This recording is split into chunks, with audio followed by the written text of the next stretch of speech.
انوکھی اور لاجواب اردو کہانیوں کے اس چینل میں خوش آمدید۔ آج کی کہانی ایک نوجوان کی کہانی ہے جس کا دل ایک خوبصورت باندی پر آ گیا تھا۔ پھر آگے کیا ہوا یہ اس ویڈیو میں دیکھیے۔ ایک نوجوان تھا، اس کا دل ایک خوبصورت باندی پر آ گیا تھا۔ وہ ہر وقت اس کی تلاش میں رہنے لگا۔ اس کی آنکھیں اس باندی کو ڈھونڈنے لگی۔ اس کو ایک موقع چاہیے تھا تاکہ وہ اکیلے میں دیکھ کر اس باندی سے کچھ بات کر سکے۔ ایک دن جب وہ کام پر جا رہا تھا تو راستے میں وہ باندی اس کو مل گئی۔ اس نوجوان نے باندی کو روکا اور کہا، دیکھو، میرے دل میں تمہارے ساتھ ایسا تعلق ہو گیا ہے کہ میں تمہارے بغیر نہیں رہ سکتا۔ میں تم سے ملنا چاہتا ہوں، تم سے باتیں کرنا چاہتا ہوں۔ اس خوبصورت باندی نے جواب دیا اور کہا، دیکھو، میں ایک نیک عورت ہوں۔ تم کو جتنی محبت مجھ سے ہے، مجھے اس سے زیادہ محبت تم سے ہے، لیکن میں اللہ رب العزت سے ڈرتی ہوں۔ ایسے احساس کے ساتھ اس نے بات کی کہ اس کے دل کی دنیا بدل گئی۔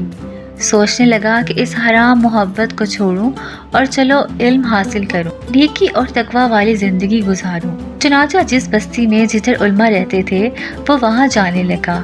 راستے میں ایک بڑے میاں مل گئے۔ باتوں باتوں میں پتہ چلا کہ دونوں کا رستہ ایک ہی تھا، تو فیصلہ کیا کہ سفر ساتھ کریں گے۔ اللہ کی شان، گرمی کا دن تھا، چلچلاتی دھوپ تھی، مگر بادل نے سایہ کر دیا۔ نوجوان سوچنے لگا کہ بڑے میاں کی برکت سے سایہ ہے، اور بڑے میاں سمجھتے رہے کہ میری وجہ سے نوجوان پہ سایہ ہے۔ چلتے گئے اور اللہ کی شان کہ جہاں راستے الگ ہونے تھے تو کیا دیکھا کہ بادل نوجوان کے ساتھ سایہ کر رہا ہے۔ تو بڑے میاں نے کہا، نوجوان، تیرا کون سا عمل اللہ کو پسند آیا کہ اللہ نے تجھے یہ نعمت عطا فرمائی؟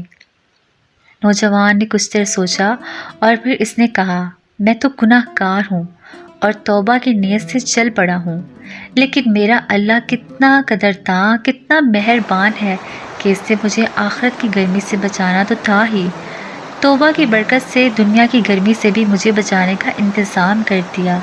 یہ خوبصورت کہانی پسند آئی ہو تو پلیز اس چینل کو سبسکرائب کرنا مت بھولیے گا، ویڈیو کو شیئر کیجیے اور گھنٹی کے نشان کو پریس کرنا مت بھولیے گا۔